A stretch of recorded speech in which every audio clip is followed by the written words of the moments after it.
사적인 것이 정치적인 것이다. 페미니스트 정치적 대화 팟캐스트 거침없는 해장 상담소 시작하겠습니다. 네, 안녕하세요. 갓김치입니다. 쉬는 시간에 이어서 또 녹음을 하러 왔죠. 지금 큐티보이님이랑 장미꽃뱀님과 계속 함께하고 있고요. 다시 한번 인사하면서 시작합시다. 네, 안녕하세요. 큐티보입니다. 네, 안녕하세요. 꽃뱀입니다. 네, 이번 녹음은 결혼과 페미니즘을 주제로 얘기를 해보려고 하고 이제 사전에 사연을 받는다는 것도 올렸었어요. 사연이 들어온 것도 있는데요. 얘기 들어가기 전에 기사 하나를 소개하면서 시작하면 좋을 것 같습니다. 올해 3월에 나왔던 한겨레 신문 기사이고요. 제가 부분 발췌해서 읽어볼게요. 제목은 안 하거나 못하거나 혼인 건수 42년 만에 최저. 지난해 혼인 건수가 28만여 건을 기록해 74년 이후 42년 만에 최저치를 기록했다. 인구 1,000명당 혼인 건수를 뜻하는 조혼인율은 관련 통계를 작성하기 시작한 뒤로 가장 낮았다. 연간 전체 혼인 건수가 30만 명대 이하로 떨어지는 것은 76년 이후 처음이다. 7%에 달하는 전년 대비 감소율도 외환위기 직후인 2000년 이후로 16년 만에 가장 가팔랐다. 주거난, 취업난 등이 이어지면서 결혼에 대한 인식도 낮아졌다. 2년마다 발표되는 사회조사 결과를 보면 20대 가운데 결혼을 반드시 해야 한다 하는 것이 좋다고 응답한 비율이 2010년 59.3%에서 2012년 57.7%, 2014년 51.2%, 2016년 42%로 급격히 낮아지고 있다. 라는 기사입니다. 네. 결혼이 예전에는 결혼하는 게 너무 당연한 사회였는데 이제 점점 변화가 있는 상황인 거고, 근데 사실 이게 아마 남성과 여성의 차이가 있을 텐데 그거는 드러나 있지는 않네요. 그냥 이제 주거난, 취업난만 언급되고 있는 상황인데, 제 예전에 다른 기사를 봤었는데 거기서 어쨌든 그래도 남성이 여성에 비해서는 결혼을 이제 해야 한다고 생각하는 비율이 좀 더 높았던 걸로 기억합니다. 네. 네. 왜냐하면 여성은 결혼하면 더 많은 것을 잃으니까 그렇겠죠. 그렇죠. 네. 그래서 일단은 그냥 시작하면서 하는 네. 얘기로 두 분은 혹시 결혼에 대한 생각이 있으신지. 네. 꽃뱀님도 제가 맨날 마흔에 하시라고. 저는 근데 그런 건 있어요. 이제 인간을 낳지는 않는다. 그냥 그 정도의 막연한 계획은 있어요. 결혼 여부와 상관없이. 네, 결혼 여부 상관없이 그러니까 입양이나 뭔가 그런 생각은 있을 수 있는데, 그러니까 사람을 낳지는 않는다. 그건 왜인 거예요? 약간 딴 얘기인데, 사람을 낳아서 기른다는 것이 가지는 영향과 무거움을 제가 많이 느끼거든요. 30대 넘어가고 이러면서. 예, 어떻게 그러니까 예전에는 이제 부모에 대한 원망, 부모에 대한 뭐 지금도 뭐 없진 않아요. 용서할 수 없는 지점도 있고 이렇긴 한데, 그냥 새벽에 일어나가지고 막 꿈꾸다가 일어나가지고 막 울었어요. 며칠 전에 막 이상한 꿈이었거든요. 굉장히 무서운 꿈이었는데 그렇게 이제 혼자 집에 있는데 그런 생각을 그냥 마음 먹게 되더라고요. 인간을 낳지 말아야겠다. 그러니까 어떤 혈연이 연관된 인간을 낳는 건 정말 고통스러운 일이다라는 생각을 모르겠어요. 옛날부터 좀 했던 것 같고 그 무게가 더 느껴지는 시간대인 것 같아요. 그냥 저의 지금의 그냥 시간대가. 요즘에. 예, 요즘에. 저는 결혼을 할 수 있을 때 한번 고민해 보려고요. 할 수 있을 때. 왜냐면 지금 할 수도 없기 때문에. 아니 물론 뭐 둘이서 알아서 개인적으로 사람을 초대해서 결혼하고 뭐 할 수 있죠. 그런 걸 할 수 있는데 그러니까 진짜 제도로서의 어떤 결혼은 할 수가 없잖아요. 그러니까 할 수 있을 때 한번 생각해 봐야겠다. 이성애자만 결혼할 수 있는 예, 상황이기 지금 때문에. 할 수 있는 상황이기 때문에. 그리고 또 하나는 저도 그 출산 얘기를 해서 네. 저도 출산은 생각이 없고 근데 저는 그런 현실적인 고민을 해요. 그러니까 아이가 있는 사람과 사실 뭐 몰라, 그러니까 사귀거나 같이 살 수 있잖아요. 근데 그랬을 때 그래서 출산과 별개로 양육에 대한 생각을 좀 했어요. 그래서 그럴 경우에 양육은 하겠다라는 좀 마음은 있어요. 예. 저도 그 출산 그거 인간을 낳지 않겠다 그 이유도 있었다. 모성을 배제한다. 만약 누구랑 같이 애를 키우면 같이 시작하는 거 있잖아요. 기본값이 같이 한다 지금. 약간 그런 내 삶의 어떤 제도 그런 걸 만들면 어떨까. 이렇게 얘기하고 뭐요? 아니에요. 이렇게 얘기하고 애 낳을까 봐요. 결혼하고 애나. 저 사람 몰라요. 맞아요. 모르지만 그런 마음이 있어요 지금. 저는 막 어떻게 닫아놓고 있지는 않는 상태이기는 한 것 같아요. 뭐 어떻게 될지 모르는 거니까요. 맞아요. 네, 맞아요. 그거는 정말 삶에서 정말 여러 가지 것들이 걸려 있는 그쵸. 문제고 네. 그냥 원한다고 될 네, 것도 아니고 네. 원하지 않는다고 안 될 것도 아니고. 네, 흘러가면서 하는 것이지 네. 않나. 근데 다만 너무나 결혼하라는 압박이 너무 전 사회적으로 너무 많으니까 가족한테 너무 많이 받고 그러니까 그냥 그쵸. 들어서 못하겠다 그냥 안 하는 그렇죠. 그런 것도 있는 것 같고. 이 기사 지금 읽어주신 기사를 보면서 주거난, 취업난 등이 이어지면서 결혼에 대한 인식도 낮아졌다.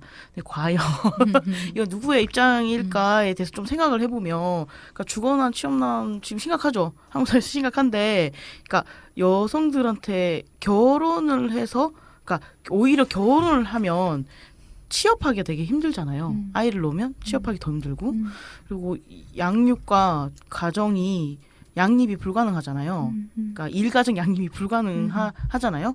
그랬을 때 저는 약간 삼포세대 얘기하면서 이제 연애, 결혼, 출산을 포기한다라고 했을 때 그 포기가 전 진짜 청년 담론이라 생각하는데 네. 그 청년의 이제 청년 남성. 네, 청년 남성 담론이라고 저는 진짜 생각해요. 그래서 저 얼마 전에 이제 그 권계명 선생님도 그런 어디더라 청년 유니언하고 대담했을 때 그런 얘기를 하셨더라고요. 그러니까 삼포 세대가 누구의 담론인가라고 얘기를 하면서 이게 전형적인 게 진보 담론에서 이제 제기했던 얘기였는데 그것도 굉장히 남성의 얼굴을 하고 있다. 그러면서 남성은 결혼이 되게 성취지만, 그러니까 능력이 있고 상황이 되면 할 수 있는 어떤 성취지, 사회적 성취지만 여성에게는 사회적 성취를 포기해야 되는 반대의 입장. 이다. 여성들한테 선택일 수도 있잖아요. 포기이기도 하지만. 그래서 이런 얘기들이 좀 더 안 나오는 것들. 특히 저는 이제 뭐 보수지에서는 당연히 이제 결혼을 하고 정상 가족을 꾸리고 그 안에서 아이를 낳고 이런 걸 굉장히 장려하는 방식으로 가는 거에 대해서는 뭐 비판할 수는 있지만 막 그들은 뭐 그들대로 가는데 저는 약간 이제 진보 담론이나 혹시 운동 담론에서도 그러니까 사실은 맥을 같이 하고 있는 얘기들 있잖아요. 그런 얘기들 말고 좀 얘기들을 더 많이 그런 게 더 많이 가셔야 되면 좋겠다. 네. 오히려 좀 그런 고민들을 하면서 사실 저의 주변에도 여성들이 결혼을 안 할 수도 있다라고 생각한다의 그 기저에는 결혼을 했을 때 내가 포기하는 것이 너무 많아. 여성으로서 포기하는 것이 너무 많아 보이기 때문에 안 하는 거죠, 사실은. 안 하는 것이고. 근데 남성들은 사실 결혼해서 뭘 포기한다 생각 안 하거든요. 얻는 거죠. 남성들은 결혼해서 포기하는 건 뭐냐면 프리섹스나 네, 성매매. 그러니까 다른 포기도 안 해요. 다른 여성과 뭐 연애를 할 수 있는 자유연애. 예. 자유연애와 그게 안 되는 자유연애도 거 뭐 다 하더만. 예, 어쨌든. 예. 어. 그런 거지. 혹은 뭐 또 가장에서 무거움 이런데 다 이제 밥벌이 하니까 그런 것들을 좀 얘기해봤으면 좋겠다라는 네. 생각을 좀 하게 맞아요. 됩니다. 그러니까 사실 통계라는 게 그러니까 통계를 누구의 서사를 중심으로 해석하느냐의 문제는 사실 되게 첨예한 거고 네. 그거를 근데 어떤 언론사에서는 계속해서 어느 한쪽으로만 그렇죠. 유통시키는 게 있는 거죠. 네. 결혼 관련해서 이제 사연 보내주신 분 거를 읽어볼 건데요. 좀 길어서 발췌해서 읽어야 할 것 같아요. 양해를 부탁드립니다. 메일로 손수경님께서 보내주신 사연인데요. 저는 작년에 돈은 정말 없지만 아주 착하고 따뜻한 마음을 지닌 한 남과 결혼한 32세 여자입니다. 현재 유학 중인 남편을 따라 해외에 나와 있습니다. 보통 주위에 유학 중인 남편과 결혼을 해서 외국에 나가면 시부모님이 유학을 보낼 만큼의 여유가 있기 때문에 생활비 또한 며느리에게 지급을 하고 따라서 시집간 여자가 호강한다고 생각을 많이 하던데요. 심지어는 제가 생활비를 받지 않는다는 말에 어떻게 그럴 수가 있냐며 버럭하는 친구도 있었습니다. 하지만 저는 어릴 적 외국 생활을 오래 하며 만 18세가 넘어가면 독립한다라는 가치관이 뚜렷해져 있어서 그런지 크게 개의치 않고 일련의 선택을 해왔습니다. 그러니까 돈을 받지 않고 지내신다는 것 같죠. 하지만 지출이 크니 너무 힘들고 또 남편의 장학금이 끊기면서 미래의 출산, 육아비 등에 대한 생각까지 하게 되니 어깨에 짐이 너무 무겁게 느껴졌습니다. 문제는 제가 프리랜서가 아니라 다시 회사를 다닌다고 하면서부터입니다. 이곳 외국에서 저는 면접을 보러 다녔고 운이 좋게도 한 군데에 제가 전에 하던 일과 정확하게 일치하는 포지션에서 채용을 해 면접에 합격하게 되었습니다. 모두가 축하해 줄 줄 알았는데 시어머니는 제가 굳이 힘들게 왜 일을 하냐고 하시더라고요. 늘 여자는 남편 내조하고 남편의 성공을 지키는 게 곧 성공하는 거다라며 여자의 역할은 가정을 지키는 일, 남자의 역할은 바깥일이라는 성역할론을 강력하게 주장하신 시어머님이라 크게 놀라지는 않았습니다. 하지만 평소에는 그냥 흘려듣던 말들이 너무 경제적으로 힘들고 열악하고 고된 상황에서 듣다 보니 감정이 폭발하더군요. 나라도 일을 안 하면 도대체 뭘로 먹고 살라는 거지? 라는 생각이 들어서요. 시어머니는 본인이 신혼 시절 본인의 시어머니로부터 돈을 한 푼도 받지 않았고 오로지 남편의 월급과 대출을 통해 생활을 유지해 왔다고 합니다. 그리고 가정에 충실했고 육아에 전념하였기 때문에 두 아들의 정서가 안정적이고 주위에 맞벌이를 한 친구들 혹은 친척들의 자녀들은 정서가 안정적이지 않다는 것과 남자들이 엇나간다라는 것을 강조합니다. 또한 남자를 내조하고 가정에 충실하는 것이 온 인류의 질서이고 지금까지 이어져 온 일종의 자연적 법칙인데 왜 여자들이 그것을 거역하며 여자들이 남자의 역할을 하려다 보니 요즘 다들 결혼을 못하고 이혼율도 높아진다라고 합니다. 그냥 예 하고 흘려들었죠. 문제는 평생 일을 해온 저희 엄마 또한 여자가 너무 돈을 많이 벌면 남자는 나태해지기 마련이고 여자에게 의존하기 때문에 가정 자체가 힘들어진다라고 말했다는 것입니다. 참 슬픈 얘기지만 주위에 돈 많은 남자 딱 잡아서 시집간 여우 같은 여자들 있지? 살고 보니 걔들이 떵떵거리면서 제일 잘 살아. 그러니 너도 너무 그러지 말고 편하게 살아. 라는 힘 빠지는 말을 하십니다. 주위 친구들도 아직 과거의 사고방식과 혼재된 의견을 가지고 있고 어느 누구 뚜렷하게 그리고 강하게 야, 여자가 일하고 사회적으로 성공해도 가정도 잘 지킬 수 있어. 논리적으로 그들의 말은 안 맞아. 라는 말을 하지 못한다는 게 문제입니다. 마치 온 사회가 제가 선택한 이 여성 아닌 여성의 역할, 삶의 방식이 안 좋은 결말로 이어질 거라고 예언하는 것 같아 너무 괴롭습니다. 라고 사연을 주셨습니다. 네. 네. 그러니까 보통 이상한 바라에는 다 인류가 껴있네요. 그렇죠. 네. 진짜 인류가 껴있어요. 성매매 얘기할 때도 항상 네. 인류. 동성애 얘기할 때도 인류 네. 껴있고요. 인류. 예. 그놈의 인류. 언제부터 이렇게 인류애가 넘치셨는지. 참 인류 이거는 근데 참 그러니까 인류가 그렇게 생겨 먹었으니까 그래야 된다라는 건 되게 말이 안 되잖아요. 그러니까 인류가 여태까지 온갖 폭력과 학살을 저지르고 그렇게 생겨 먹었으니까 그걸 지속해야 된다라는 거는 말이 안 맞는 건데 그런 말로 주장을 한다는 것이 참 어이가 없네요. 그리고 그러긴 인류가 너무 많아요. 그렇죠. 너무 다른 방식 사는 사람도 되게 많고 본인의 그냥 그러니까 인류를 운운하면서 누군가의 발화를 저지할 수 있는 그 가능성 있잖아요. 네. 그게 어떤 식이든 그건 참 정말 되게 오만한 것 같아요. 인류 누구 얘기하는 거야? 그러니까 뭐 어떻게 프랑스 예시해? 어떻게 스웨덴 예시할까? 아프리카 뭐 부족을 예시해? 뭐 어떻게? 아니 그러니까 쿠바 예시할까? 어디 사회를 그러니까 정확하게 근거로 얘기할 수 있는 거잖아요. 그렇죠. 어. 저는 이 사연 보면서 좀 이 시어머니의 논리가 되게 신기한 게 여자는 가정을 지키고 남자 역할은 바깥일이나 성 역할을 강력하게 주장하시는데 그렇다면 자신의 아들에게 너가 일을 해라라고 얘기는 왜 안 하시면서 그러니까. 보통은 그건 안 해요. 네. 어쩌라는 말 굉장히 뭘로 살으라는 어떤- 얘기. 네. 네. 그러니까 이 내 아들의 기는 꺾으면 안 되니까 그쵸. 그쵸. 성공해야 돼. 그러니까 음. 참고 살아라라거나 뭐 그런 음. 말인 음. 것 같죠. 네. 사실 그리고 이 시어머니가 경험했다고 하는 이제 본인의 남편의 월급을 통해서만 생활을 하고 자식을 네. 키울 수 있었던 정말 한국 현대사의 짧은 시기. 네. 그 경험에 의존해서 왜 그쵸. 그러지 못하는가에 대한 금리가 지금 네. 그때랑 다른데 지금 네. 모르시는 거죠. 네. 그렇죠. 근데 이제 자기가 경험한 걸 너무나 믿게 마련이니까 그렇죠. 생각을 바꾸긴 정말 어려울 것 같기는 해요. 이 시어머니의.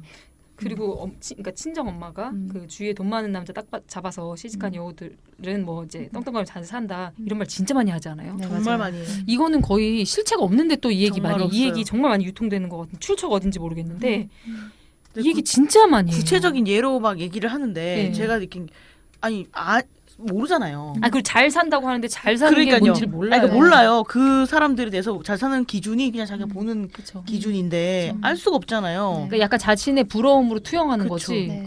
근데 이 얘기 진짜 많이 하더라고요. 근데 저는 사실 이 시어머니 논리는 너무 전형적이라서 근데 사실 이분의 어머니 논리 네. 있잖아요.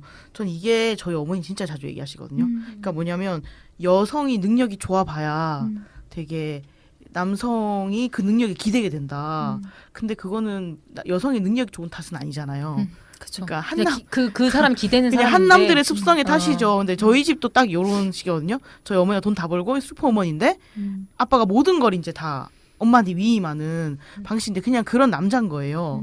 그냥 그런 남자인 거지. 내가 돈을 많이 벌어서 이 남자가 이렇게 된 건 그렇죠. 아니. 오히려 그 남자 때문에 이제 그 어머니가 더 강력하게 그랬을 수는 있겠지만 그렇죠. 네, 그 반대는 아니죠. 아니죠. 우리 저희 엄마의 능력 탓에 아빠가 무능력해진 건 아니잖아요. 네. 무능력하기 때문에 본인 능력이 키워졌겠진 부분도 있을 거고. 근데 굉장히 이제 그런 방식으로 이제 약간 해석되고 그쵸. 의미화되고 그쵸. 그러면서 결론은 너는 능력 좋은 남자랑 결혼해야 하는 것으로 기결되는 방식에 대해서 한번 좀 돌이켜 봐야 한다. 근데 능력 좋은 남자가 많이 없잖아요. 없어요. 네, 뭐. 어. 네. 네, 아니 그럴 수 있을 것 같아요. 그러니까 돈 많은 배우자와 결혼하는 게 어쨌든 이제 경제 생활을 합치는 문제고 자본주의 사회고 그렇죠. 뭐 나쁠 거 없죠. 그렇죠. 네, 그러니까 누구나 교환한다면 마찬가지. 모든 건 교환이잖아요. 네. 누구나 마찬가지라는 거예요. 근데 왜 그러니까 남성은 자기보다 돈 많은 여자와 결혼하는 걸 싫어하는 것도 이상하기도 하고. 또 한편으로 네. 바라기도 해요. 어떻게 하라는 얘기야? 또 바라기도 해요. 그렇기도 하죠. 근데 바라는데 여성이 또 기가 세고 자기를 그렇게 하면 누르는 안 건 돼요. 또 안 돼. 그렇게 하면 안 되고 응. 기는 안 센데 돈은 많이 몰래 벌어오고. 카드 찔러주고 이런 거를 원하죠. 디테일이 남자들은. 정말. 네가 낸 것처럼 해라. 뒤로 현명한 찔러주고 또, 내가 예. 턱 내고 이런 게 아니라. 그쵸. 근데 어쨌든 그런 식으로 만약에 경제력의 차이가 되게 많이 나고 돈도 네. 전적으로 남자가 벌고 이런 상황에서 그 관계 안에서의 이제 평등을 지키기 위해서는 엄청난 이제 고투가 필요할 거 아니에요. 네. 이제 그런 건 근데 드러나지 않으니까 네. 사실 말하지 않을 거 아니에요, 굳이. 그러니까 많이 숨겨 있지는 그러니까 숨겨 있는데 다만 이제 편하게 사는 듯한 모습은 잘 가시적으로 드러나잖아요. 그쵸. 뭐 네. 소비라든가 뭐 네. 이런 게. 그래서 이런 정보가 유통되는 것 같아요. 아니 그러니까 이런 정보는 유통되는데 예를 들어 이런 정보는 유통이 안 되죠. 아니 얼마 전에 또 이제 누구랑 이제 막걸리 먹으러 갔는데 그 사장님 여자분인데 한 30년 가까이를 전업주부로 사신 거예요. 소위 여기서 말하시는 잘 사는 사람처럼 보여 있는 사람이었겠죠. 근데 이제 이분이 그 30년 남편이랑 결혼 생활하고 나와서 이제 술집 차린 거예요. 경제력이 너무 안 되기도 했고 너무너무 답답하기도 했고 그러면서 진짜 그 얘기를 하더라고요. 남자는 사라는 거예요. 그러니까 남편은 사다. 그러니까 공사. 아, 그거를 너무 뼈 아프게 얘기하더라고요. 공은 일이었다. 그러니까 내가 너무 좋은 거야 지금. 술집 한다 사람들은 뭐라 하지만 다른 관계를 맺고 사람들 얘기하는 걸 듣고 이러면서 그 세계에서 되게 자신이 이렇게 아주 갇혀 있던 거를 네. 막 너무 느끼는 거예요. 그러면서 절대로 뭐 결혼하지 말라고. 요즘 여자들 정말 현명한 거라고 그 얘기를 계속 하시더라고요. 그러니까 자기가 그러니까 20-30년을 그 집안에 살면서 정말로 한 번은 남편을 죽이고 싶었대요, 진짜. 진짜. 그 말에는 많은 게 담겨 있겠죠. 네. 뭐 여러 경제적 무능 네. 그리고 이 정서적으로 이 사람을 되게 네. 통제했겠죠. 네. 그리고 자신은 이제 안에서 자존감 떨어지고 뭐 이런 식의 악순환을 겪었겠죠. 그러면서 그 얘기를 계속 하시더라고요. 남편은 사다. 남자는 사다. 공은 따로 있다. 그 얘기를 저기서 굉장히 인상 깊게 들었거든요. 근데 그런 얘기 절대로 유통이 안 되겠죠. 안 되죠. 남자는 사다 뭐 이런 거는. 그리고 저는 네. 주변에 진짜 좀 일찍 그리고 되게 사람들이 흔히 얘기한 조건이 좋은 사람이랑 결혼한 이제 친구들이 있는데 그 중에 이제 한두 명 이혼을 했고 벌써 살고 있는 사람들이 있는데 다 얘기하지 않겠죠. 뭐 자기 근데 저는 정말 왜 타인의 삶을 되게 자기가 뭔가 맞아요. 자기의 가치관을 되게 투영해가지고 왜 납작하게 만드는 것인가. 근데 왜냐하면 그들의 얘기를 들어보면 이혼한 친구 얘기를 들어보면 걔는 되게 어릴 때 사귄 사람이랑 이제 나이가 좀 있는 사람이랑 사귀어서 의사거든요. 결혼을 했어요. 근데 자기는 정말 아무것도 없이 결혼을 했죠. 그래서 진짜 시작을 뭐 40평, 50평대 아파트로 시작을 한 거예요. 근데 정말 그러니까 항상 자기가 뭔가를 요구받는 그러니까 물리적으로 아무것도 한 게 없으니까 정서적인 걸 요구받고 자기가 해야 되는 거에 대한 강박으로 몇 년을 계속 산 거예요. 그러니까 예를 들어 시댁에서 부르면 아무 말 없이 딱 가야 되는 거죠. 왜냐하면 무슨 주장을 하기가 자기 스스로도 주장을 할 건덕지가 없다라고 자기도 결론을 내렸다는 거죠. 그래서 사람들은 진짜 부러워하는 거예요. 걔가 26살 때 결혼했는데 26살 때 50평의 아파트에 산다는 거는 어마어마한 그거였잖아요. 근데 그 얘기하면서 근데 사람들은 걔가 이제 그래서 이혼을 하고도 한 3년인가 지나서 이제 얘기를 한 거예요. 도저히 얘기를 할 수가 없는 거지. 왜냐하면 모든 사람들이 자기의 삶을 부러워하고 잘 산다고 생각하고. 그렇죠. 주변에 다 부러워하고 친구들도 다 자기 막 예를 들어 친구들이 너가 나의 원업이다 이런 얘기를 막 하고 사실 그런 걸로 일정 부분 좀 충족이 되는 그쵸. 것처럼 자기도 그렇죠. 느끼면서 근데 자기도 살았죠. 자기도 헷갈리면 뭐 뭔지 모르겠지만 이혼은 어. 최근에 했는데 최근까지 아니라 32살쯤에 했는데 근데 가가 살면서 되게 좋은 것도 되게 많았대요. 그쵸. 근데 그래서 견딜 수 있으면 자기도 이제 견뎠을 텐데 그러니까 전 타인의 삶 되게 납작하게 알 수가 없어요. 네. 그 안에서 어떤 일들이 복잡하죠. 정말 맞아요. 벌어지고 있는지. 그래서 뭐 그러니까 되게 전적으로 착취당했다. 뭐 이렇게 얘기할 수 없는 것도 분명 네, 있는 있죠. 거잖아요. 본인의 어. 선택이기도 한 있죠. 그 유지하는 마음이 있는 거니까 어쨌든. 네.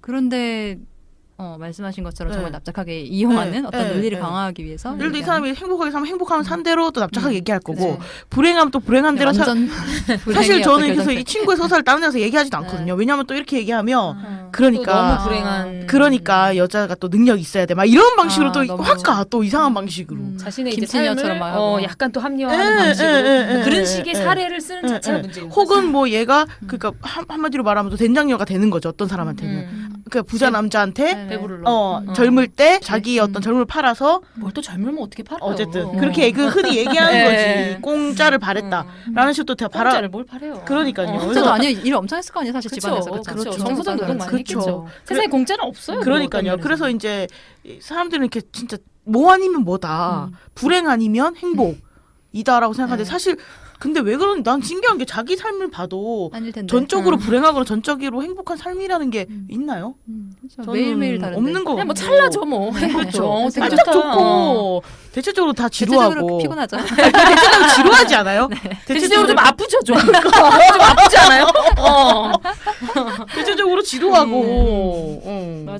근데 뭐 그렇게 아 그리고 인류 얘기가 나와서 말인데 사실 그 인류의 잔재라면 잔재예요. 그러니까 예전에 그러니까 인류 남성 시민의 소유물로서 노예와 여자가 존재했었던 엄청 긴 역사가 있는 거잖아요. 네. 그때부터 그러니까 여자는 집안에 남자는 바깥에 이렇게 되어 있었던 것에 이제 잔재가 지금인 거잖아요. 사실 이제 우리는 투표권을 금방 일거에 얻었지만 서구에서 여성은 투표권이 없어서 막 그 투쟁을 했던 엄청난 역사가 있고 불과가 그렇게 오래된 게 아니잖아요.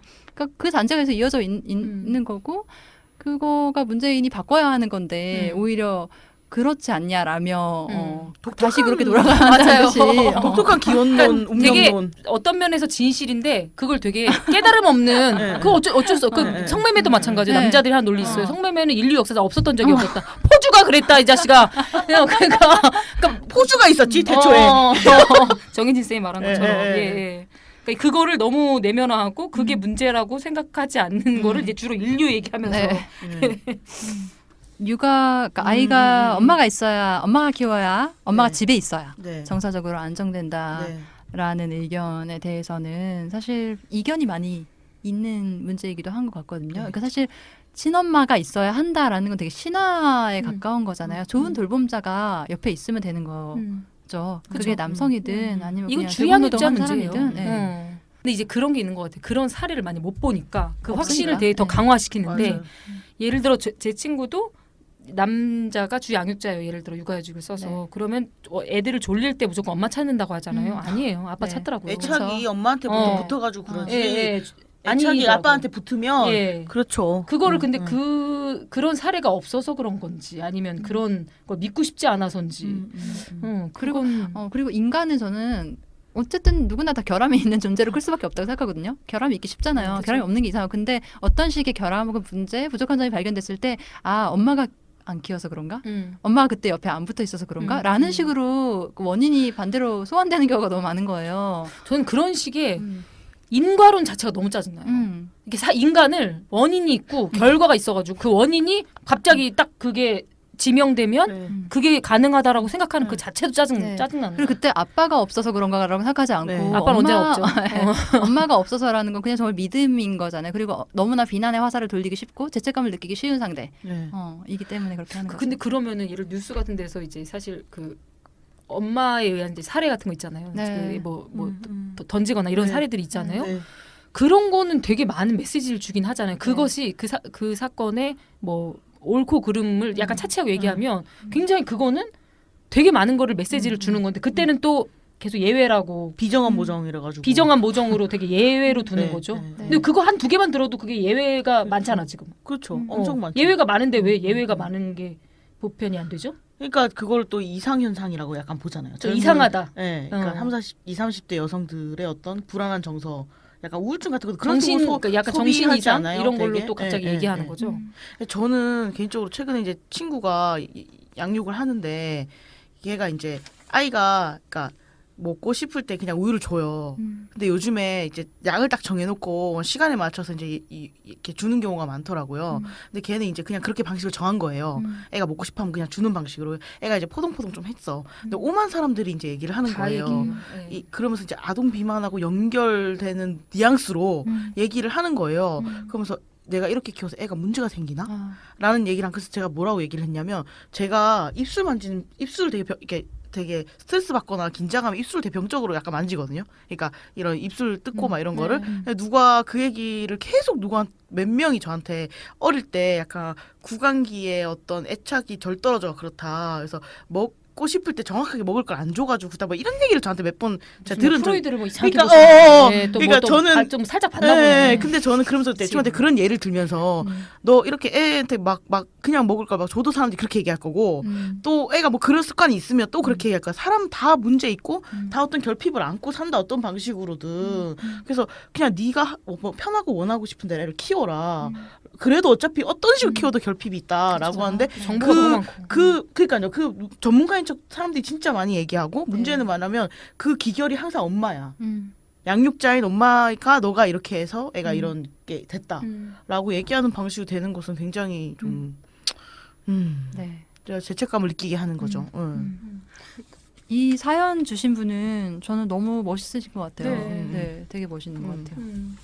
그래서 저는 이분이 이제 반론의 이제 네. 그 근거를 여쭤보셨는데 우선은 이제 반론도 반론인데 이분이 생각하시는 것, 이분이 하시는 지금 행동들이 다 맞잖아요. 그거에 우선 확신을 갖는 것도 중요한 네. 것 같거든요. 그래서 뭐 일을 한다고 남자가 뭐 바깥 뭐 여자가 바깥 일하면 남자가 문제가 생긴다. 그거 다 진실이 아니에요.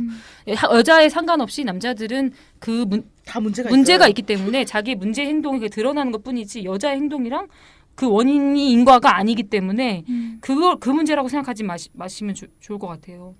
저는 그래서 약간 시어머니나 어머니나 어떤 또 거리를 두고 네. 그러니까 시어머니한테는 좀 되는 것 같아요. 이분이 약간 흘려 듣고 최근에 좀 폭발하긴 했는데 약간 더 흘려 들으면 될 것 같고 사실 본인이 엄마가 이런 얘기할 때 좀 힘들거든요. 근데 이랬을 때 엄마도 어쩔 수 없이 자기의 상황을 투영시켜서 나를 보고 있다라고 생각하고 나는 다르다. 사실은 이런 입장으로서 좀 견지하는 것이 되게 맞을 것 같다 생각이 들고 육아 관련해서도 이제 엄마에게 죄책감을 유발시키는 그런 인과관계가 문제인 것이지 되게 마치 그래서 여성이 어떻게 해야 문제가 해결될 것처럼 네. 여성이 아이를 보면 문제가 해결되니까 본인이 해결 안 되니까 이런 고민들을 하는 거잖아요. 지금 안 하고 계시긴 하지만 아직. 그래서 그런 식으로 생각하시면 되지 않을까? 이 논리들이 이제 진실이 아니라는 걸 우선 네네. 내재하시고 그 엄마든 시어머니든 굉장히 타인이고 네네. 중년 타인 여성으로서 이제 할 수 있는 본인의 관습과 본인의 경험에 투영한 얘기이기 때문에 조금 객관화하시면 좋겠다. 네. 하실 수 있는 분이신 것 같아요. 네, 하시는 것 같아요. 네. 그리고 지금. 아마 그리고 저는 그러니까 계속 힘드실 것 같아요. 그러니까 힘들지 않을 수는 없을 것 같거든요. 이거는 왜냐면 아직 사회가 많이 변해야 되는 부분이고 이분이 그 앞에 계신 분이기 때문에 힘드실 수밖에 없을 것 같은데 아까 그 마치 온 사회가 나의 방식이 안 좋은 결말로 이어질 거라고 예언하는 것 같다는 그 불안감은 이해가 가기도 하거든요. 그렇죠. 그럴 수 있겠잖아요. 근데 사실 저희도 이제 활동하다 보면은 그냥 계속 가정주부로 결혼 생활을 하다가 이혼하고 자기 이제 일을 찾고 이러면서 엄청난 행복의 문이 열린 사례들도 많이 접하고 사실 찾아보면 그런 여성들의 이야기는 있으니까 그런 모임들도 있을 테니 좀 적극적으로 찾아서 그런 식의 롤 모델들 친구들을 만나는 것도 필요할 수 있겠다라는 생각이 들어요. 그래서 저는 얼마 전에 그 전자영화제를 갔다 왔는데 거기서 본 영화 중에 가장 엄청나게 좋았던 영화가 있었어요. 그 경계 위의 세 여자인가? 경계 위의 여자들? 아무튼 그런 제목이었는데 거기 어쨌든 뭐 육아하는 여성도 있고 아무튼 정치하는 여자들에 대한 얘기였는데 아무튼 각자의 그 어려운 상황, 엄청나게 어려운 상황을 헤쳐가고 있는 여성들이었는데 그 여성들의 연대를 되게 직접적으로 그리는 게 아니라 그냥 영화를 다 보고 나면 이 여자들이 자기 자리에서 고군분투하고 있는 것이 바로 여성연대다. 이 느낌을 딱 받았거든요. 그냥 저는 이 이분의 존재에 또 되게 힘을 얻기도 하는 것 같고 그냥 각자의 자리에서 이러한 가치들 내가 중요하다고 생각하는 것들을 포기하지 않는 여성들의 선택이 궁극적으로는 되게 큰 변화로 이어지는 길이다. 다음 세대가 수혜를 받을 거예요. 네, 분명히 그렇죠. 그럴 거라고 생각합니다. 민회에서 최근에 그 결혼했던 한 여성들 네, 집담회를 했었죠. 네, 네, 네. 두 분이 참여하셨던 걸로 알고 있는데 네. 물론 기혼자의 포지션은 아니었지만 네. 그 얘기도 좀 궁금한데요. 네. 어떤 얘기들이 나왔었나요?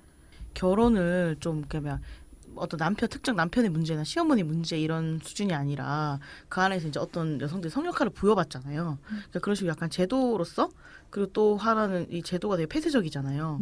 그러니까 이성의 사람에게만 딱 열려 있고 그래서 사실은 근데 또 가족을 구성할 수 있는 유일한 제도이기도 한 거예요. 가족이 이제 혈연 혼인 입양 세 가지인데 이제 결국에 이제 결국 혼인으로서 이제 뭐 그 안에서 이제 결국 양육하고 출산하고 이러면서 이제 가족을 구성하는데 그런 면에서 그렇지만 또 아까 첫 번째 사연에서 소개됐던 것처럼 뭐 혼인 지금 비율이 지금 최저치로 막 떨어지고 이런 상황에서 결혼을 했었거나 혹은 하고 있는 당사자들의 얘기를 좀 그 안에서 약간 딜레마적인 고민과 뭐 이렇게 고군분투 하고 있는 얘기들을 좀 들어보자라고 해가지고 저희가 이제 결혼 집담회를 1회를 했었어요. 그래서 2회는 이제 남성 결혼 집담회를 할 거고 그다음 비혼 여성을 할 건데 1회를 했고 그 참석자들은 되게 다양했었어요. 이혼하신 분도 계셨고 또 육아를 지금 이제 하고 계신 분도 있고 혹은 육아를 안 하고 있는 분도 있고 결혼한 지 좀 된 분도 있고 좀 얼마 안 된 분들도 있고 그래서 다양한 좀 얘기들을 나눴었죠. 일단 근데 듣다 보니까 네. 그 결혼을 네. 제도로서 본다 이런 게 되게 네. 신선하게 들리긴 하네요. 보통 결혼을 제도라고 생각하진 못하잖아요. 네, 네, 그냥 네. 되게 인간이 몇천 년 전부터 해온 그냥 삶의 방식처럼 느껴지는데 사실 이거는 너무나 네. 제도죠. 네. 그래서 이제 얘기들을 했었는데 저희 이제 인상적이었던 얘기들이 몇 가지 있었어요. 그러니까 예를 들어 그런 서사들도 꽤 있었고요. 그러니까 자기가 기존에 있던 원가족에게서 독립하는 하나의 어떤 방편으로서 결혼을 선택한 사람이었고 또 거기 오셨던 분들은 좀 남편하고 자기가 관계가 굉장히 또 나름 평등했던 거예요. 둘 관계에서는.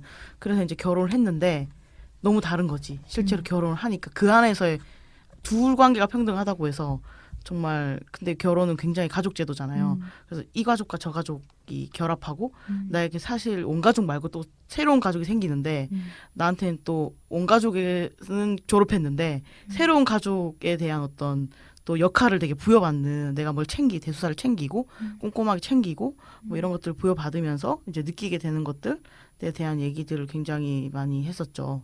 그래서 좀 재밌었던 건 효도투쟁? 그러니까 뭐냐면 자기가 부모한테 그렇게 하지 않았으나 내가 요구받잖아요. 시부모에게 어느 정도 하기를. 그러면 내 남편도 내 부모한테 그 정도 해야 된다라고 요구하는 거죠. 내가 하는데 너도 이만큼 해라. 라고 그래서 약간 효도투쟁이라는 말이 나와가지고 그 부분이 되게 재밌었고. 그러니까 실제로 이제 원가족이랑 뭐 사이가 막 너무 좋고 막 이런 게 아닌 거예요. 근데도 어떤 분은 이제 원가족이 너무너무 싫어서 사실 결혼 선택하기도 하는 거예요. 근데 그렇게 뭐 명절이나 이럴 때 누구 집 가냐 먼저 가냐 반반하자라는 것이 그 신정을 가고 싶은 마음도 있는데 이게 너무 기울어져 있으니까 그거를 쟁취하려고 계속 이제 그 싸움을 하는 거죠. 그런 얘기 나오면서 이상한 또 효도 투쟁을 하고 있다. 뭐 이런 하고 얘기 하시죠. 있다라는 것들 있었고 또 하나는 뭐 그런 거 있잖아요. 되게 둔감한 거. 감정 노동의 남성이 되게 둔감한 거. 그래서 너 그렇게 괴로웠어? 그렇게 괴로우면 하지 마. 안 하면 되잖아. 누가 하라고 했어? 그러니까 그게 아닌데 그런 얘기를 하는 게 아니고 지금 근데 굉장히 그러니까 해본 적 없는 거 있잖아요. 왜냐하면 뭐 예를 들어 사위는 그러니까 처갓집에 가도 별로 그런 느낌을 못 봐. 내가 네네. 부엌에 들어가야 된다. 그러니까 손님 대우를 받는데 내가 지금 뭐 앉아볼 이런 느낌을 안 받는데 이제 여성은 받고 근데 우리 어머니 너한테 잘해주시잖아. 이렇게 우리 엄마 좋은 사람이야. 뭐 이런 식의 선한 사람이야. 우리 집 좋은 집이야.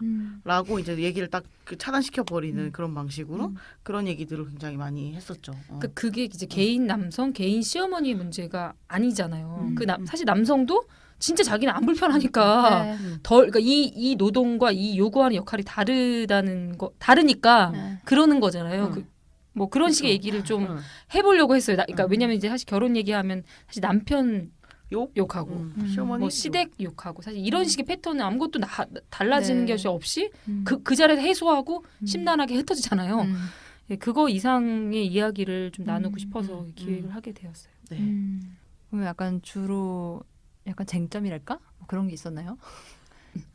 보니까 그분 이 얘기 저에게 막 하잖아요. 이제 뭐 여러 이제 그런 작은 것부터 시작해가지고 그게 다 연결고리가 있어가지고 남편과 자기가 다른 존재였고 결국은 이게 이 가족에서 남편이 있고 이 며느리 역할은 누가 돼도 되는 거예요. 아, 여자 나 말고 음. 다 이 개인성이 중요하지가 않아. 이미 나는 개인이 아니야. 그래서 어떤 여자를 앉혀놔도 그 자리가 대체될 수 있다는 거를 약간 깨달은 얘기를 많이 해주셨고 그리고 두 번째로는 결국은 결혼해서 얻은 거는 가장 큰 거는 사회적 낙인이 이제 없는 거. 예, 예, 사실 뭐 이혼이든 비혼이든 이제 사회적인 낙인이 세잖아요. 그런 거 없는 거 말고는 예 말고는 딱히 없더라고요. 어떻게 예. 잃은 건 굉장히 많을 텐데. 그렇죠. 근데 그게 그런 것 같아요. 그 약간 정상가족 욕망 이런 네. 게 굉장히 그 무의식이잖아요. 그러니까 그걸 막 의식해서 결혼한다기보다는 그게 디폴트로 깔려 있고 그래서 이제 결혼을 하는데 그러니까 그거는 내가 굉장히 사회적으로 굉장히 인정받는 사람이구나 이런 가시화보다는 잃은 거에 대한 가시가 되게 큰 거예요. 사소하게 굉장히. 근데 거기서 오는 좀 고민들. 그러니까 사실 결혼에 대해서 워낙 그러니까 되게 빤한 주제, 그러니까 너무 많이 일상적인 주제 이런 거라고 생각해서 오히려 조명하지 못하는 것도 있는 것 같아요. 그래서 이렇게 모여서 얘기하는 것도 필요한 것 같고 그 집담의 결과 앞으로도 계속 집담회가 있을 거고 네. 이 결과는 나중에 뭔가로 나오는 거겠죠. 네, 그 남성 집담회 끝나고 그 두 집담회를 좀 비교 분석해서 약간 일다나 어딘가에 좀 기고를 할 오마이뉴스나 기고를 할 예정입니다. 네. 네, 기대가 됩니다. 네. 네. 그리고 이어서 또 사연 보내주신 분이 계신데 이거를 장미꽃뱀님이 한번 읽어봐 주세요. 네. 마리님이 보내주셨네요. 안녕하세요. 해상상담소의 존재를 응원한 1인입니다. 저는 30대 미혼 여자 사람입니다. 서로의 독립적인 삶을 응원해오던 친한 대학교 동창 여사친이 있습니다. 지금도 종종 만나 조만간 같이 운동하기, 40대에는 근처에 오가며 살기 등을 도모하기도 하고 세상에 대해 많은 이야기를 주고받습니다. 이 친구를 지켜보며 혼자 독립적으로 비혼으로 잘 살 것 같았습니다. 남자에 목매지도 않았고 인기도 많았고요. 자신의 일과 생활을 즐겨했으며 뭐든 혼자 잘하는 친구였기 때문이죠. 여러모로 저에게 많은 영감을 주었습니다. 그런데 이 친구가 26살 때 결혼을 하더니 아이도 낳아 지금은 이제 아이가 3살인데 본인도 자기는 홀로 쭉 살 것 같았는데 이렇게 결혼할 줄은 몰랐다고 합니다. 속사정이야 모르지만 아주 건강하게 잘 지내는 것처럼 보입니다. 그러다 저와 얼마 전에 대화를 하던 친구가 나의 결혼 생활이 가부장제를 공고히 하는데 기여하고 있는 것일까? 라며 저에게 물었습니다. 저는 그 친구의 결혼 생활을 잘 아는 것도 아니고 즉답을 할 수 없어 나중에 이야기하자는 식으로 넘어갔습니다만 그 이후로 제 친구의 물음이 화두가 되어 결혼과 생활 페미니즘에 대해 많이 생각하는 계기가 되었습니다. 결혼하신 청취자분들도 혹시 비슷한 고민을 하고 계신가요? 결혼과 가부장제는 양립할 수 없는 제도인가요? 결혼제도는 가부장제를 공고히 하는데 기여하는 것일까요? 여러 물음이 많아지네요. 여러 물음을 포함해 여러분들과 같이 이야기해보고 싶습니다. 네. 그 결혼 집담회에서도 비슷한 고민이 나왔을 수 있을 것 같은데 페미니즘과 근데 결혼. 저는 네. 그 결혼이 이제 가부장제를 공고히 하는데 기여할까 이런 건 이제 예를 들어 뭐 이제 그 삼성 카드를 만들면 내가 자본주의에 이제 기여하는 걸까라는 고민이랑 네. 좀 비슷한 것 같아요. 그쵸. 그러니까 뭐 아니면 정말 유수한 대기업에 들어가는 것이 그 기업에 되게 악독한 기업에 많이 들어가요. 그것이 자본주의의 문제를 공고히 하는데 기여하는 것일까? 그 모든 질문이 맞아. 비슷하잖아요. 내가 네. 공기청정기를 사는 것이 이 환경 문제의 악화에 기여하는 것일까? 근데 이제 참 이게 많은 저는 그 질문들이 그러니까 일상성이 좀 배제된 식이 이제 거대 담론화된 질문들은 좀 고민되는 것 같아요. 예, 예. 그것은 사실 본인이 사실은 축적해온 삶의 질문들로 채워가야 되는 문제지. yes or no로 여기서 뭐 사실은 이분이 왜 이런 질문을 했는지 기혼 여성분이 이 질문했다는 건 굉장히 많은 고민 속에서 경험 속에서 이루어진 질문일 것 같아요. 이제 그 안에 있다 보니 결국 본인도 보수화된다던가 본인도 그 결혼제도 안에서만 사유한다거나 그 밖을 생각할 수 없게 되는 것이 사실 결혼제도랑 관련되어 있다는 통찰이면 괜찮다기보다 그것은 나아갈 수 있는 질문이라고 생각하는데 그냥 결혼제도가 가부장제를 공모한다. 이마트 가서 뭐 사는 게 자본주의를 공고한다. 이런 식의 이런 식의 이제 인간의 굉장히 복잡한 욕망을 되게 무자르게 잘라버리고 제도와 인간 사이를 되게 이분화해서 그 이분화가 되게 가능한 것처럼 보이는 착시라고 생각하기 때문에 저는 이렇게 질문하는 거는 본인에게도 그렇고 여러 측면에서는 좀 저는 좀 굉장히 납작한 질문일 수 있다 생각은 했습니다. 네. 기여하는 것이 있는 것일까? 있다 이렇게 얘기하면 그 다음은 그러니까 저도 그런 좀 뭐 이런 기여하 질문 어떻게 보면 기여하죠. 우리가 다 우리 삶이 다 좀 다 기여하잖아요. 기여하죠. 예를 들어 현 서울로 체제. 대학을 진학하는 것이 학벌 제도라든가 서울 쏠림 대상 당연히 네. 기여하잖아요. 네. 그리고 어, 가부장제가 결혼제도를 공고히 하기도 하죠. 반대로. 그렇죠. 그러니까 가부장제 때문에 결혼을 선택하기도 하죠. 어쩔 수 없이. 네. 그런 면도 있잖아요. 어. 그리고 그러니까 인간의 약간 다사다난한 선택을 이렇게 얘기를 하면은 이제 막 책을 또 이제 앵겔스 이런 책을 또 보게 되는데 그렇게 되면 사실은 자신의 삶과 이제 이 페미니즘과 가부장제가 굉장히 유리될 가능성이 저는 높은 것 같아요.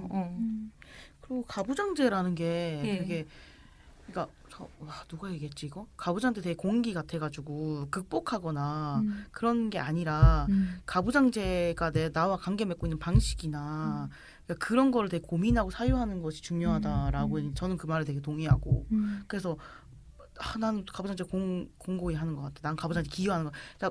그냥 기여하고 있다고 생각하면 저는 항상 제가 기여하고 있다고 생각하는데 그러니까 이런 질문보다는 내가 어떻게 관계를 맺고 있지? 그리고 가부장제 어떤 식으로 나한테 작동하고 있지? 약간 그런 고민들이 더 필요하지 않을까. 네, 맞아요. 그러니까 이런 류의 고민이 오히려 그 다음에 고민을 멈추게 하는 그쵸. 그래서 답을 내려버리고 맞아요. 그 다음에는 그냥 고민하지 않게 되는 거 결과를 낳게 되기도 그쵸. 하는 것 같거든요. 그러니까 사실 그러니까 꼭 어떠한 방식으로만 투쟁을 할 수 있는 건 아니고 그쵸. 꼭 그 방식으로만 균열이 가능한 것도 아니잖아요. 사실 안팎에서 다양한 방식으로 다양한 시기에 네. 다양한 관계 속에서 네. 할 수 있는 것인데 다만 문제는 그거를 그 지향을 가지고 하려는 노력을 같이 해나가는 것 그게 중요하다고 생각해요.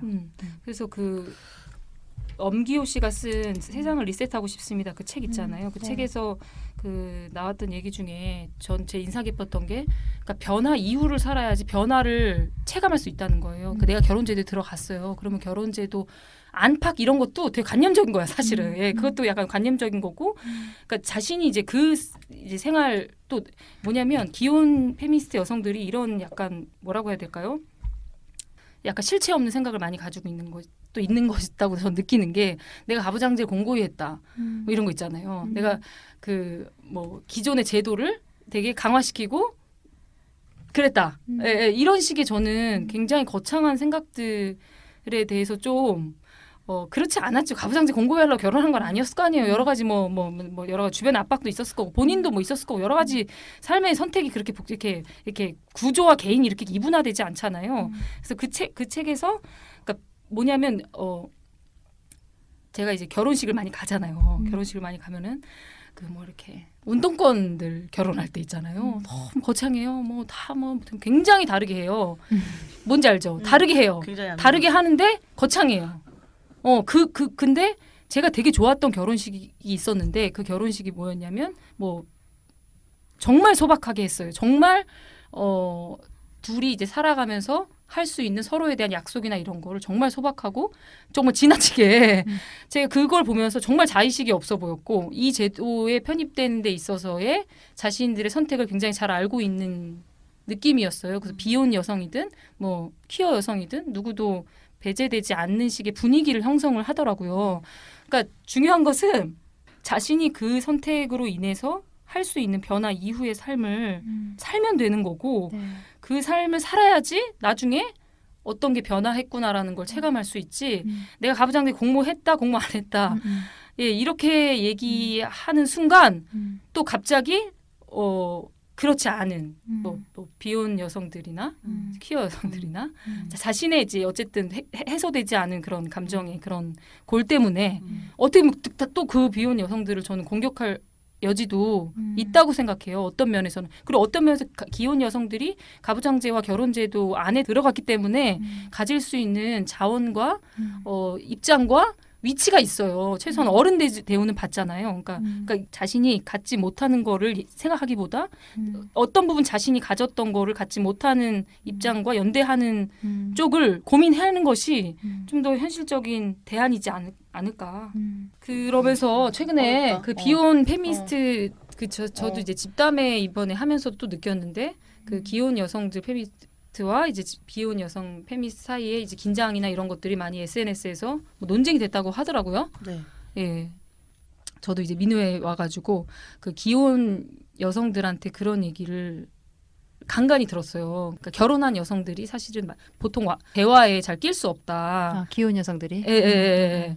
그리고 육아나 남편에 대한 얘기를 하는 것이 어렵다. 여기서는 그런 얘기를 저도 이제 예전에 그러니까 민우회 말고 예전에 네. 이제 다른 데 여성단체 지부에 있었을 때 결혼 관련된 세미나를 한 적이 있었거든요. 근데 그때 이제 그 책에서 결국 그런 얘기였어요. 결혼 제도 안에서 이제 기혼 여성들이 어쨌든 가부장제에 그러니까 누구나 다 딸로서 복무하고 며느리로서 그렇죠. 복무하고 다 그렇잖아요. 그런 얘기를 하는데 약간 그러니까 결혼 안 했거나 비혼 여성들 자기가 딸로서 혹은 약간 딸로서 복무했던 것에 대해서 되게 좀 냉정한데 기혼 여성들은 막 되게 울컥하면서 그러면서 이제 되게 그날 아무도 공격하지 않았는데 되게 자기를 공격했다. 그러니까 그 책의 내용과 뭔가 결합돼가지고, 그러니까 사실 서적을 읽으면 그렇게 분석하면 좀 약간 좀 냉정할 때가 있잖아요. 책 안에서는. 그쵸. 근데 또 그 민우에서 냈던 책이었어요. 그 책이 그 세미나 했던 책이 아무튼 예. 그런데 되게 공격받는다고 생각을 하더라고요. 근데 그 책은 제가 볼 때 그냥 가부장제 공모한 모든 여성들에 대한 얘기였는데 가족 제도를 둘러싼 얘기였는데 특히 그 엄마 정체성이 강한 분들이 느끼는 그 울컥함 있잖아요. 네.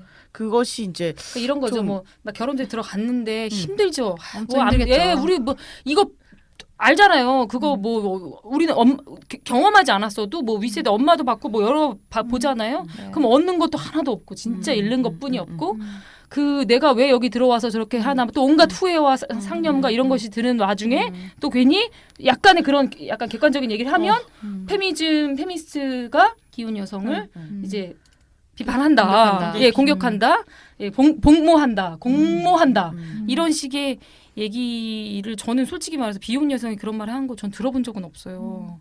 사실 그 얘기를 가장 객관적이고 가장 공감하는 입장이 오히려 비혼 여성 페미니스트일 거라고 감히 확신해요. 그리고 거기에 되게 공감하기 때문에 사실 결혼 안 하는 하는 거죠. 거기도 하거든요. 혹은 결혼 제도에 대해 고민이 있거나 왜냐하면 그것을 너무 느끼기 때문에 그 제도 안에 들어가지 않고 사실 그 경계에 있거나 뭐 고민하는 건데 좀 그게 근데 굉장히 일상적으로 느끼는 차별과 그 울컥함이 네. 굉장히 센 것 같아요.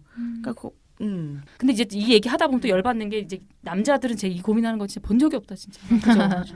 이건 다 또 기혼 여성들 네, 여성들 간에 그렇죠. 왜냐 면 분열을 겪기 때문에. 그냥 남자들 그냥 육아하기 싫어서 그냥 뭐 이런 얘기지. 그리고 사실. 뭐 기혼 남성은 이제 페미니스트고 이제 육아하면 웬만하면 칭찬받기 때문에 이제 네. 이런 것이 이제 이렇게 분열하고 이렇게 이탈하지 않고 이렇게 한 선으로 얘기할 수 있는데 이제 여성들은 내가 이제 복무했나 보통 관계는 여자랑만 맺잖아요. 그러니까 이게 다 여성들 사이에서 일어나는 건데 보통 네. 관계를 누가 남자끼리 못 맺잖아요. 그러니까 네. 이 여성들 사이에서 일어나는 여러 가지 분열과 이런 건데 뭐 저는 기혼 여성들이 잃는 것도 많았지만 우리가 살면서 비교치가 어디냐에 따라 삶의 행복도가 달라지잖아요. 내가 비교치 거기면 안 돼요. 그러니까 비교치가 위면 안 된다고요.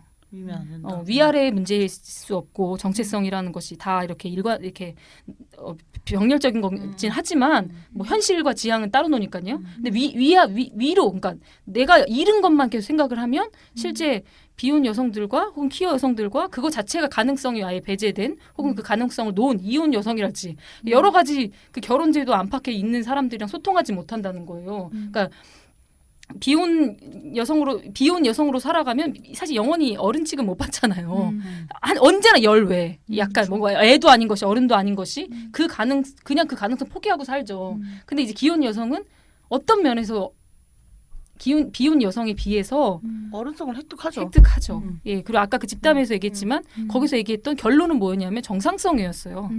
얻을 수 있는 건. 예. 그거는 그걸 객관적으로 위치하자는 거지 싸우자는 것이 아니라 예, 그거를 저는 생각하는 게 필요하지 않을까. 예. 그러니까 저도 친구랑 한번 진짜 아까 계속 얘기한 그 친구가 저 고등학교 친구고 진짜 가깝고 진짜 친한데 한번 진짜 대판 싸운 적이 최근에 한 대판 싸운 적이 걔가 이제 최근에 결혼을 했는데 그러니까 걔가 뭐 얘기를 하다가 너가 나를 되게 그러니까 굉장히 어떤 그러니까 뭔가 권력을 획득한 사람으로 딱 정해놓고 어떤 말을 한다는 거예요. 그러니까 근데 자기는 결혼해서 그렇게 얻은 게 없는데 너는 마치 내가 결혼해서 많은 걸 얻은 것처럼 전제하고 얘기한다. 이래서 엄청 이제 싸운 적이 있었거든요. 그래서 한편으로는 남성들은 이런 문제를 안 싸울 텐데 왜 여성들끼리는 이런 문제로 싸우지? 라는 생각? 서로 왜 억울한 마음이 드는 거지? 나는 나대로 야, 너 어쨌든 그래도 집도 가지고 뭐 보기에 그럴듯한 그런 거는 가졌잖아. 그것도 나름대로 가진 거야. 라고 얘기하는 거고 걔는 그거 말고 내가 감수할 게 얼마나 많은데 막 이런 이제 막 이상한 억울한 마음이 뒤엉키는.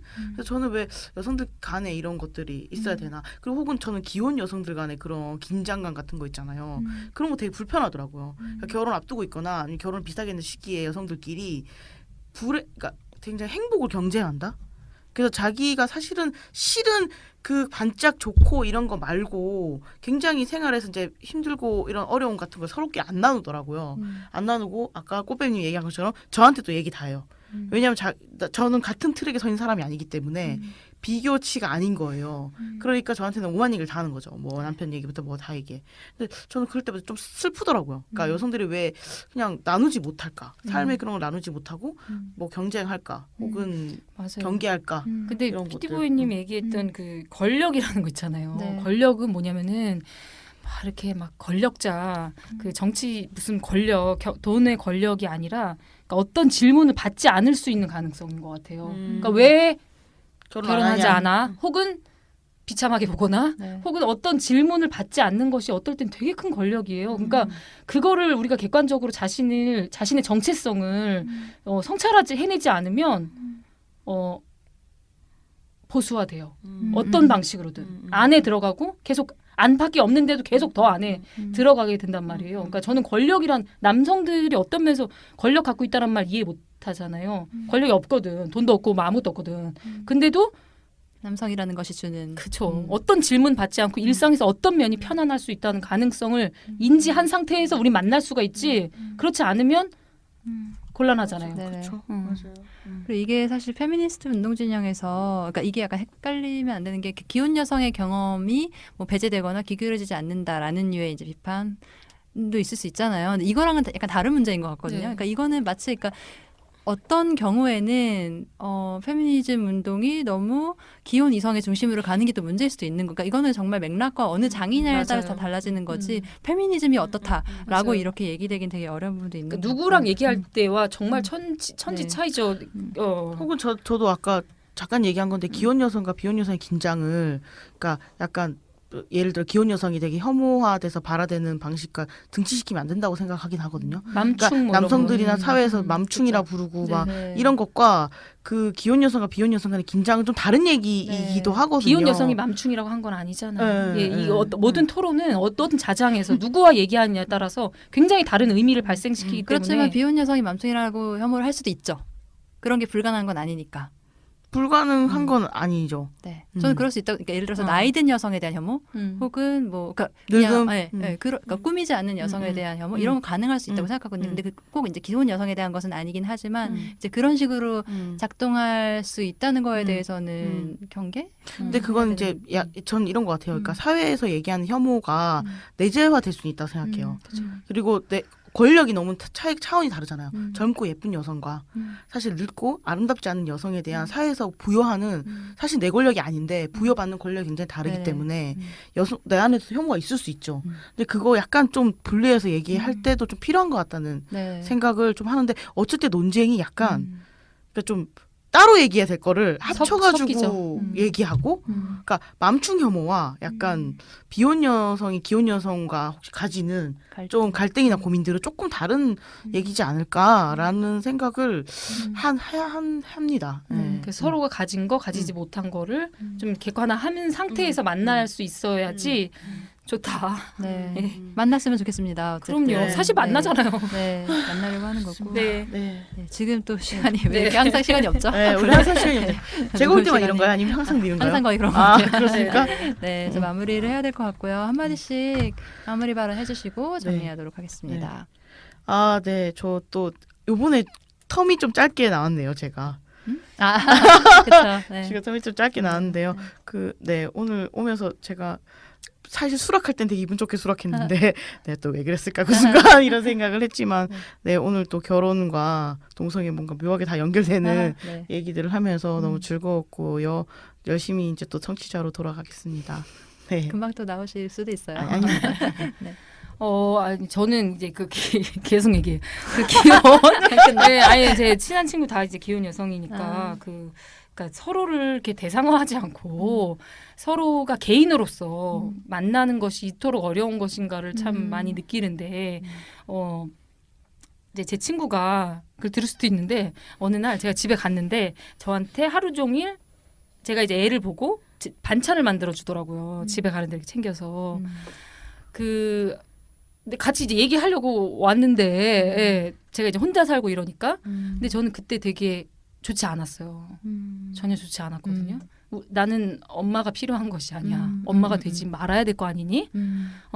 엄마한테도 그걸 원하지 않기 때문에 그러니까 뭐냐면 그때 나를 연민하나? 네, 뭔지 알것 예, 같아요. 나를 연민하는 건가 지금? 그러니까 호의이긴 한데 그 호의에 깃들어 있는 어떤 네, 나를 네. 바라보는. 그리고 그 친구가 만들어진 성향들, 그 친구가 지금 길러지고 있는 돌보는. 성향, 그런 게 쓸쓸하면서도 그 나를 연민하나 때문에 아, 불편했어요. 진짜 너무 사실. 슬픈 얘기다. 예, 그러니까 그래서 이 얘기 나올 때마다 우리가 서로 아무도 연민하지 않고 우리가 개인 대 개인으로서 만날 수 있는 그때 해야지.